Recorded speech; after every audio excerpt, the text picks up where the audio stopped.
Ripoti ya leo ya BBC kulingana na uchunguzi wa hivi karibuni inahusu uchunguzi wa kina ulioitwa State of Fear Inside Tanzania Enforced Disappear.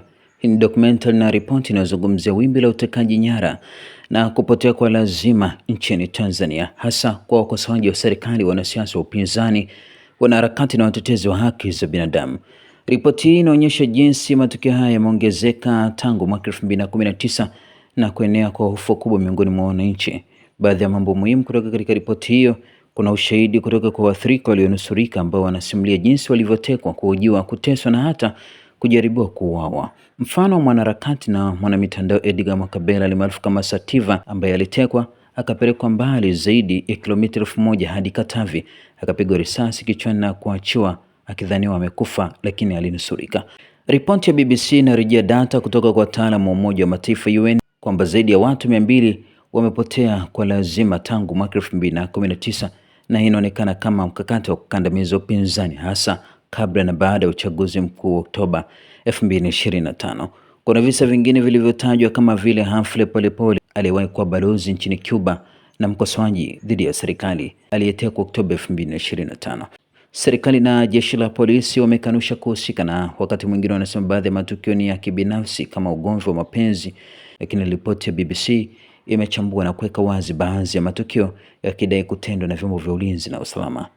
John Heche amesema ukimsikiliza Sativa kwenye documentary ya BBC, kuteka kwake, kupigwa risasi na kutupwa kwenye poli lenye wanyama wa Katavi, unapata picha kwamba watu wengi walitekwa na kuuawa, pengine wametupwa kwenye mbuga na mapoli ili waliwe na wanyama, kupoteza ushahidi. Lakini katika dunia ya sasa kuna ushahidi utapotea, iko siku kila kitu kitakuwa wazi.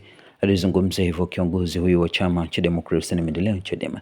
Katika hatua nyingine, yapo makundi ambayo yamesema wazi kwamba baadhi ya wanaharakati wamekuwa wakilipwa kwa ajili ya kuichafua taswira ya serikali ya Tanzania katika siku za hivi karibuni, lakini pia kufuatia matamshi kadhaa ambayo yamekuwa yakitolewa na viongozi wa serikali wakisema kwamba kuna makundi ambayo yamekuwa yakifadhiliwa fedha kwa ajili ya kuichafua nchi na kuichafua taswira ya serikali iliyopo madarakani. Baadhi ya wanaharakati katika mitandao ya kijamii wamehoji kuhusiana na uhalali wa ripoti ya BBC.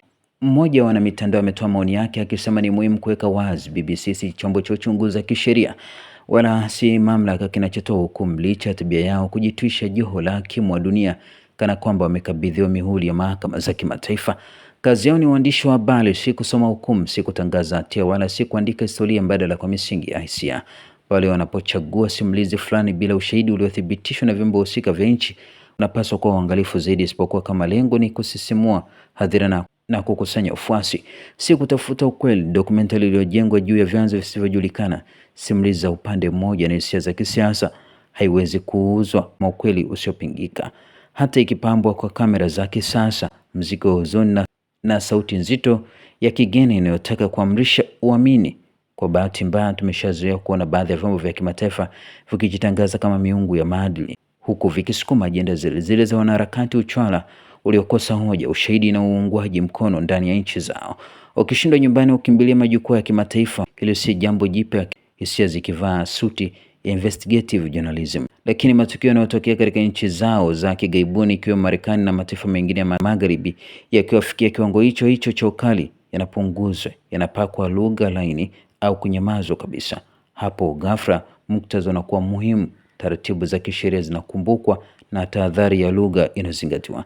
Afrika pekee ndio hupoteza muktadha, heshima na haki ya kusikilizwa kwa mizani sawa.